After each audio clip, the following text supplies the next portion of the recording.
Friends, welcome to all of you in the defence classes. तो दोस्तों, कैसे हैं आप सभी? बढ़िया हैं। प्रैक्टिस दोस्तों मैथ्स में करते रहिए, क्योंकि मैथ्स एक ऐसा सब्जेक्ट है जिसमें आप जितनी ज्यादा प्रैक्टिस करेंगे आप एग्जाम में उतना अच्छा ही क्वेश्चन को ट्राई कर पाएंगे और उतना ही अच्छा आपका रिजल्ट आएगा। तो दोस्तों प्रैक्टिस करते रहिए, अच्छे से पढ़ते रहिए। और जो आज हम शुरू करेंगे दोस्तों, और ट्रिग्नोमेट्री के बारे में। अभी तक हमने मैथमेटिक में दोस्तों 3 लेक्चर पढ़ लिए हैं। पहला कॉम्प्लेक्स नंबर, दूसरा लॉगरिथमिक, तीसरा क्वाड्रेटिक इक्वेशन। उनके हमने बहुत सारे क्वेश्चन भी आप सभी को कराए, तो आप पीछे का रिपीट करते रहिए और दोस्तों साथ में आगे का पढ़ते रहिए। तो चलिए दोस्तों स्टार्ट करते हैं। ट्रिग्नोमेट्री चैप्टर का नाम है दोस्तों ट्रिग्नोमेट्री। ट्रिग्नोमेट्री दोस्तों हिंदी में से कहते हैं त्रिकोणमिति। त्रिकोणमिति दोस्तों आप सभी ने जब इसे क्लास 10th में पढ़ा होगा, बहुत इंपॉर्टेंट टॉपिक है। इससे एग्जाम में बहुत ज्यादा क्वेश्चन आते हैं। जब बात करें एयरफोर्स, नेवी और एनडीए की, तो एयरफोर्स और नेवी में इससे 2 से 3 क्वेश्चन आते हैं, जबकि एनडीए में इसके 5 से 6 क्वेश्चन होते हैं। तो दोस्तों हम बात करें कि त्रिकोणमिति होती क्या है, इसमें हम किस चीज की स्टडी करेंगे। तो चलिए दोस्तों शुरू करते हैं। तो देखिए दोस्तों, नाम से लग रहा है ट्राई। दोस्तों याद रखिएगा, ट्राई का मतलब होता है 3, गोनो का मतलब होता है एंगल, और मेट्री का मतलब होता है साइड्स। इसका मतलब है जहां कहीं पर आपको 3 एंगल हो और 3 साइड्स हो, वही क्या होगी? ट्रिग्नोमेट्री होगी, वही आपकी त्रिकोणमिति होगी। इसमें आपको स्टडी किसके बारे में करना है? 3 एंगल 3 साइड्स। और 3 एंगल 3 साइड्स होते कहां पर हैं? तो आप सभी को पता है, आप सभी ट्रायंगल पढ़ते हैं। ट्रायंगल में 3 साइड्स होती हैं, 3 एंगल होते हैं, और तीनों एंगल का सम कितना होता है? 180 डिग्री होता है। और दोस्तों जो 3 एंगल 3 साइड्स के बारे में पढ़ेंगे, तो हम ट्रिग्नोमेट्री में ओनली पढ़ते हैं राइट एंगल ट्रायंगल के बारे में। किसके बारे में? राइट एंगल ट्रायंगल के बारे में। राइट एंगल ट्रायंगल आप सभी ने पहले से हिंदी में इसे कहते हैं समकोण त्रिभुज।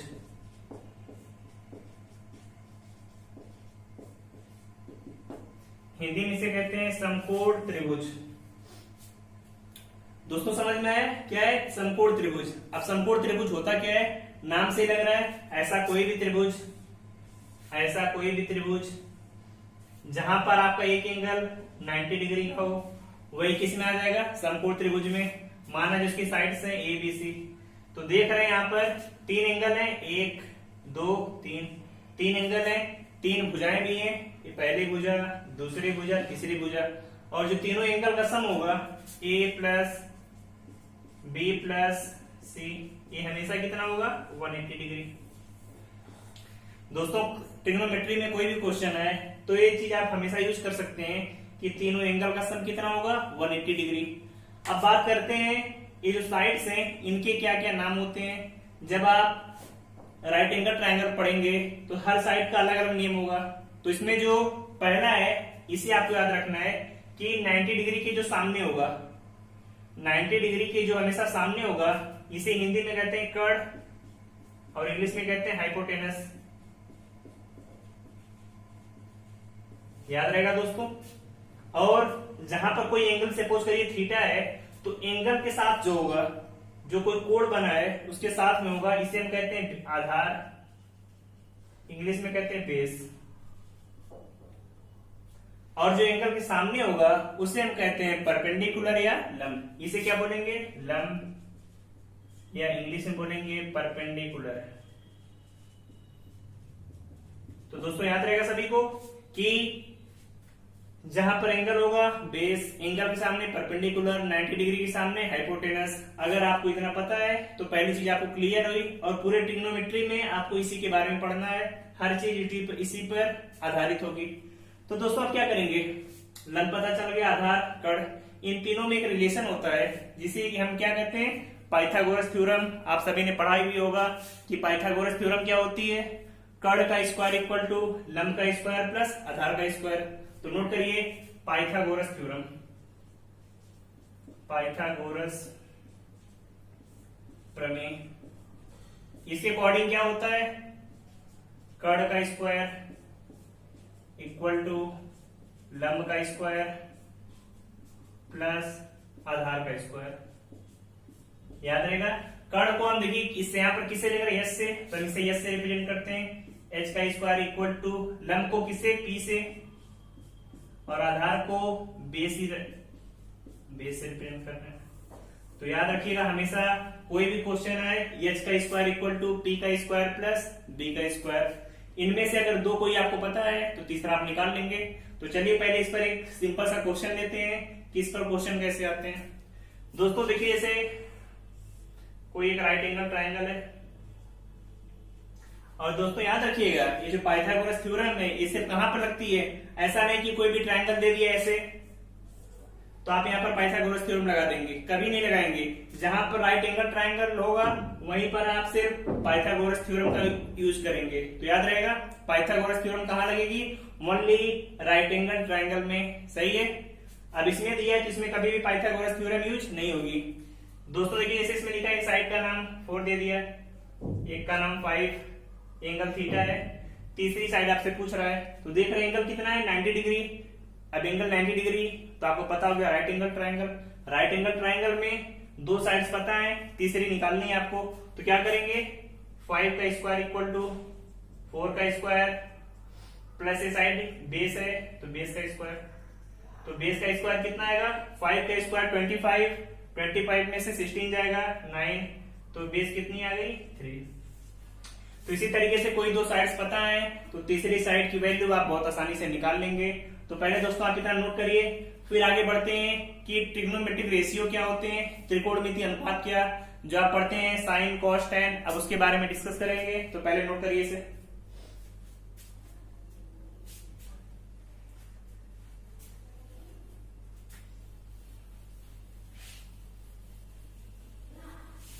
नोट कर लिया दोस्तों। चलिए आगे सभी हेडिंग डालिए। ट्रिग्नोमेट्रिक रेशियो जिसे हम कहते हैं त्रिकोणमितीय अनुपात। तो नोट करिए दोस्तों ट्रिग्नोमेट्रिक रेशियो, हेडिंग डालिए सभी ट्रिग्नोमेट्रिक रेशियो जिसे हम क्या कहते हैं त्रिकोणमितीय अनुपात, त्रिकोणमितीय अनुपात।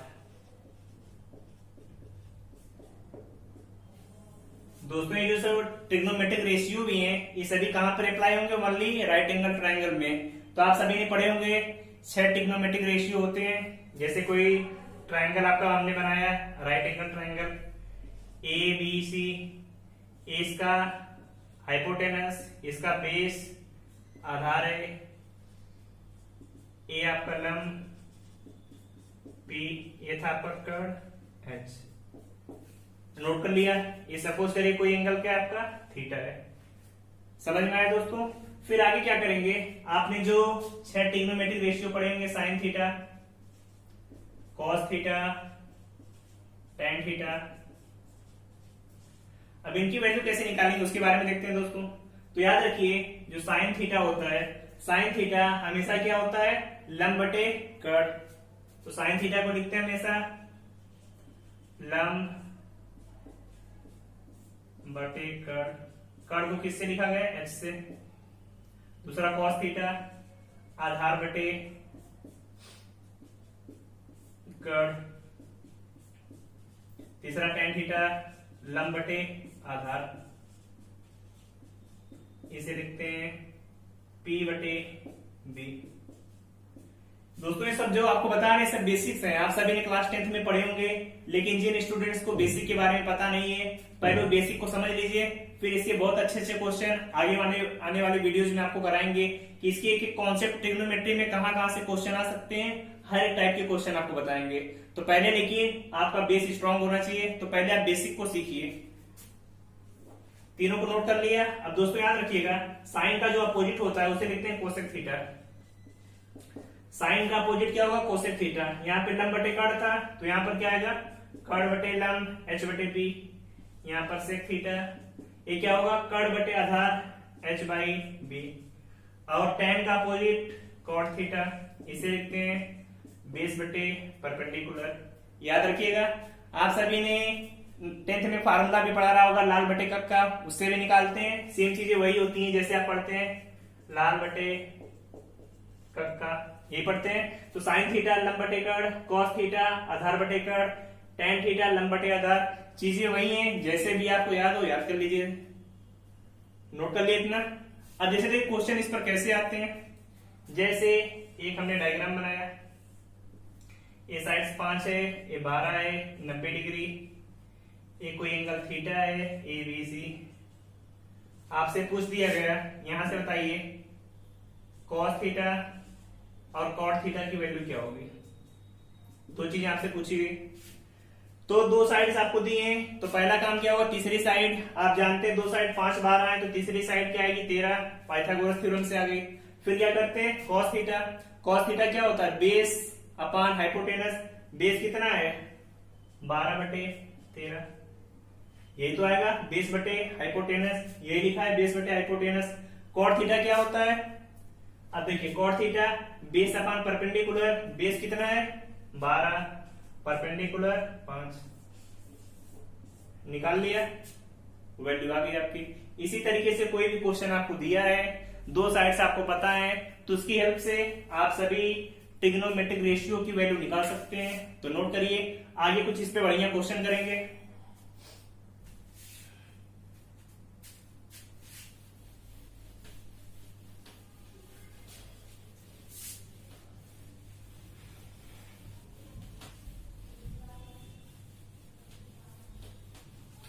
तो दोस्तों नोट कर लिया, चलिए आगे बढ़ते हैं। आगे क्वेश्चन कैसे करेंगे देखते हैं उसके बारे में। अब देखिए आगे दोस्तों इस पर क्वेश्चन कैसे आते हैं। आपको दिया है एक ट्रायंगल है ए बी सी, ये साइड्स आपकी 5 है 12 है, तो ये साइड आप पता कर लेंगे, आप सभी को पता भी है कितनी 13। तो आपसे जो पूछा गया है साइन ए इंटू कॉस सी की वैल्यू निकालिए, A angle A angle C, इसकी वैल्यू आपको बतानी है। दूसरी वैल्यू आपको बतानी है टेन ए कॉस सी की वैल्यू, इन दोनों वैल्यू को आपको बतानी है कि इन दोनों वैल्यू कितनी आएगी। तो दोस्तों क्या करेंगे, पहले साइन ए निकालेंगे इस एंगल के लिए। तो दोस्तों याद रखिए जो एंगल के सामने होता है वो परपेंडिकुलर होता है किसी एंगल के लिए, ऐसा नहीं कि जो नीचे दिया है वही हमेशा बेस होगा, जो एंगल के साथ होगा बेस होगा, एंगल के सामने होगा परपेंडिकुलर। जैसे यहां से बात करें अगर साइन ए की, तो साइन ए कैसे निकालेंगे, साइन थीटा इक्वल टू क्या होता है परपेंडिकुलर बाई हाइपोटेनस होता है। अब साइन ए के लिए परपेंडिकुलर कितना है 12, हाइपोटेनस 13।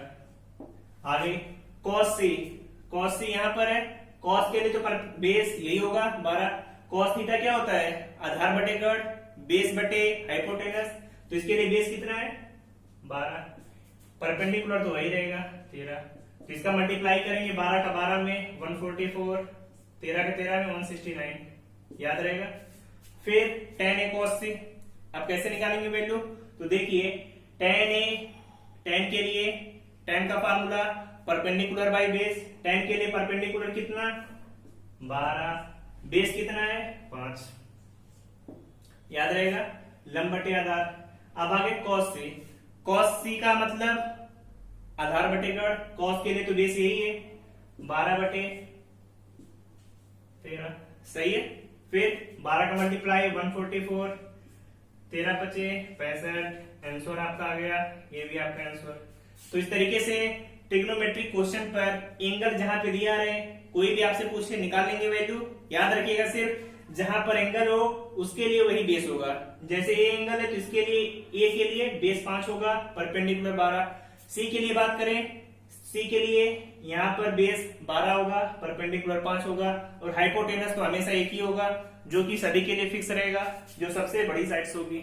याद रहेगा सभी को, तो नोट करिए दोस्तों इन सभी को। फिर आगे बात करते हैं सर्व समीकरणों के बारे में, जिन्हें हम कहते हैं आइडेंटिटीज। आइडेंटिटीज सर्व समीकरण। याद रखिएगा सभी। आइडेंटिटीज का मतलब क्या होता है? सर्व समीकरण। चलिए नोट करिए, फिर बताते हैं आगे। देखिए दोस्तों, आइडेंटिटीज का मतलब क्या होता है, पहले जान लीजिए सर्व समीकरणों का मतलब क्या होता है। आप सभी ने समीकरण भी पढ़ लिया है, सर्व समीकरण भी पढ़ ली है। तो दोनों में डिफरेंस क्या होता है कि किसी चीज को हम समीकरण कब कहेंगे या सर्व समीकरण कब कहेंगे, तो डिफरेंस पता है। चलिए जिन्हें नहीं पता देखिए, जो सर्व समीकरण होती है वो किसी भी कोण के मान के लिए हमेशा सत्य होती है। तो सर्व समीकरण भी नोट कर लीजिए। जिन्हें नहीं पता कि यह प्रत्येक कोण के लिए या प्रत्येक कोण के लिए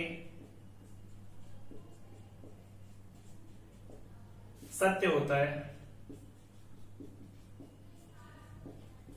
जहां पर आप थीटा 0 रखें, 45 रखें, 90 रखें, 60 रखें या कोई भी मान रखें, हमेशा दोनों साइड्स में क्या आएगा? बराबर वैल्यू आएगी, हमेशा सही होगा। जबकि जो समीकरण होते हैं, समीकरण केवल एक या दो मान के लिए सही होते हैं। समीकरण में कोई भी मान रखने पर कभी सेटिस्फाई नहीं करेगा, लेकिन सर्व समीकरण में कोई भी मान रखें हमेशा क्या होगा? ट्रू होगा। अब ट्रिग्नोमेट्री में सर्व समीकरण कौन कौन सी आती हैं, नोट कर लीजिए सभी। 3 सर्व समीकरण आती हैं। पहली है sine square theta plus cos square theta equal to 1। दूसरी है 1 plus tan square theta equal to sec square theta. तीसरी जो आती है 1 plus cot square theta equal to cosec square theta. इन्हीं तीनों को आगे पीछे करके बाकी और वैल्यू निकाली जा सकती है, लेकिन जो मेन इंपॉर्टेंट होती है यही 3 आइडेंटिटीज या सर्व समीकरण होती हैं, जो आप सभी को पता होना चाहिए हमेशा। तो नोट कर लीजिए, इसे नोट कर लिया। बाकी 2 फार्मूले और होते हैं जिन्हें आप सभी को पता होना चाहिए। Tan theta equal to sine theta बटे कॉस थीटा और cot theta equal to cos theta बटे साइन थीटा। याद कर लीजिए दोनों फार्मूलों को। इन फार्मूलों की जरूरत भी पड़ेगी, अभी आपको क्वेश्चन भी करा रहे हैं कि इन पर बेस्ड क्वेश्चन कैसे आते हैं। तो नोट कर लिए सभी को। चलिए अब एक क्वेश्चन नोट करते हैं दोस्तों।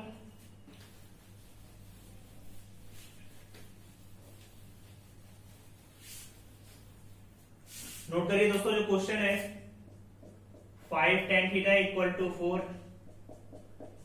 तो और आपसे पूछा गया है, जो वैल्यू पूछी गई है 5 sin theta minus 3 cos theta upon 5 sin theta plus 2 cos theta.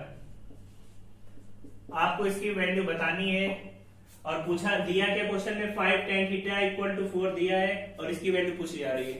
तो कैसे निकालेंगे वैल्यू दोस्तों? तो दोस्तों निकालने के बहुत सारे तरीके हैं। पहला tan थीटा इक्वल टू 4/5 दिया है, 4/5, तो आप तीसरी साइड का मान निकालिए, फिर वहां से साइन कॉस निकालिए, तब भी आपका आ जाएगा। लेकिन हम देखेंगे सबसे आसान तरीका कौन सा है, जहां पर सीधे आपको tan की वैल्यू रखनी पड़ जाए। तो दोस्तों अगर हम यहाँ पे ध्यान से देखें तो यहां से हम साइन थीटा कॉमन ले लें। साइन थीटा हमने ऊपर से कॉमन ले लिया, तो कितना बचेगा? 5 माइनस हमने क्या किया यहां से दोस्तों, हम चलिए cos थीटा कॉमन लेते हैं। cos थीटा लेने पर आपका फायदा है। cos थीटा हमने कॉमन ले लिया यहां से, तो वैल्यू कितनी आएगी? cos थीटा कॉमन लिया तो 5 sin थीटा बटे cos थीटा माइनस 3, यही आएगा। यहां पर नीचे कॉमन लिया cos थीटा, तो कितना आएगा? 5 sin थीटा बटे cos थीटा प्लस 2। अब देख रहे हैं cos cos आपस में क्या होगा? कट जाएगा। यहाँ पर sin थीटा बटे cos थीटा tan थीटा होता है, यहाँ पर लिखा है sin थीटा बटे cos थीटा tan थीटा, और tan थीटा की वैल्यू आपको पता है कितना? 4/5, तो रख सकते हैं 5 इंटू 4/5 माइनस 3, यहाँ पर 5 इंटू 4/5 प्लस 2। सही है दोस्तों। फिर क्या करेंगे? 5 से 5 कैंसिल आउट, 4 में से 3 जाएगा 1, 4 प्लस 2 6, तो आंसर कितना आ गया आपका? 1/6। इसी तरीके से जहां पर कोई ऐसा क्वेश्चन आए तो आप ऐसा कॉमन ले लीजिए ताकि ऊपर वाला पार्ट आपका बन जाए, तो क्वेश्चन आंसर आपका आसानी से आ जाएगा।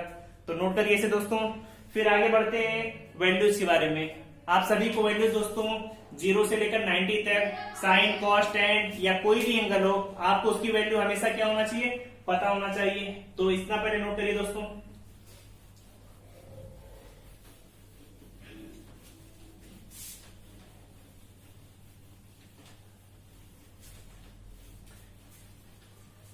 नोट कर लिए दोस्तों।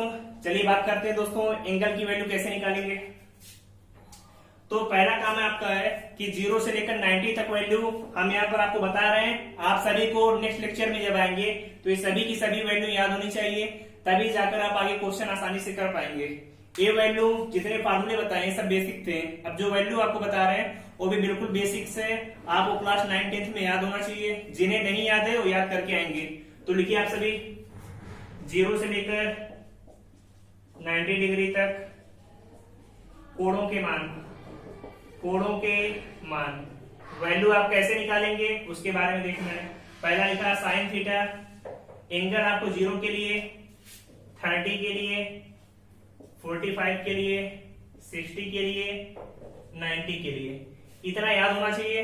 बाकी आपको हम तरीका बताएंगे कि कोई भी एंगल हो आप उसकी वैल्यू कम से कम टाइम में और एग्जैक्ट वैल्यू निकाल सकेंगे बहुत आसान तरीके से। तो देखिए जब साइन की बात cos, tan, cot theta, sec theta, cosec theta, यही सभी वैल्यू है।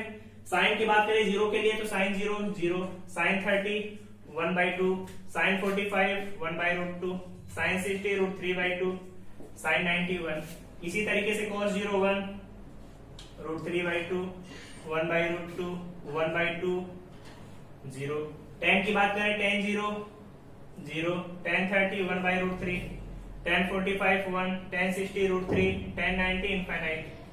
दोस्तों आप सभी को बताया जो कॉट होता है tan का उल्टा होता है। तो 3 वैल्यू आपको पता है, बाकी वैल्यूज की उल्टी कर दीजिए। 0 का अपोजिट इनफाइनाइट, 1/√3 का √3, 1 का 1, √3 का 1/√3, इनफाइनाइट का 0। बात करें सेक की वैल्यू यहाँ पर 1 थी तो 1 ही रहेगा।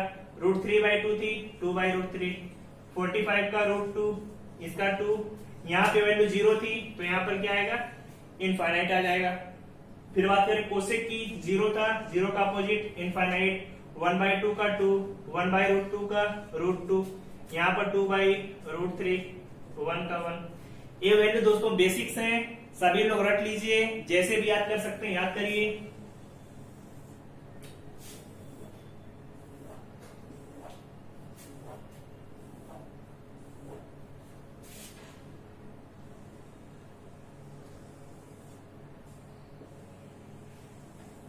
तो दोस्तों ये सब वैल्यू आप सभी नोट कर लीजिए। फिर आगे हम डिस्कस करेंगे कि इसकी आगे इससे बड़ी वैल्यूज हैं तो उनकी वैल्यू कैसे हम निकालेंगे। तो इतनी वैल्यू दोस्तों आप सभी को नेक्स्ट लेक्चर में ये सभी वैल्यू रटी होनी चाहिए, ताकि 0 से 90 तक, क्योंकि अगर ये वैल्यू आपको नहीं याद है तो आगे क्वेश्चन आप नहीं कर पाएंगे। तो दोस्तों आप सभी लोग इतनी वैल्यू याद करके आइए। फिर नेक्स्ट लेक्चर में हम बात करेंगे इससे बड़ी कोई भी वैल्यू है, जैसे 120 दिया है, 150, 180, 1500, 1900 या कोई भी ट्रिग्नोमेट्रिक वैल्यू दी है उसकी वैल्यू हम कैसे निकालेंगे इसे हम देखेंगे नेक्स्ट लेक्चर में। तो आप सभी दोस्तों वीडियो को ज्यादा से ज्यादा लाइक करें, शेयर करें, सब्सक्राइब करें। थैंक यू दोस्तों, बाय बाय।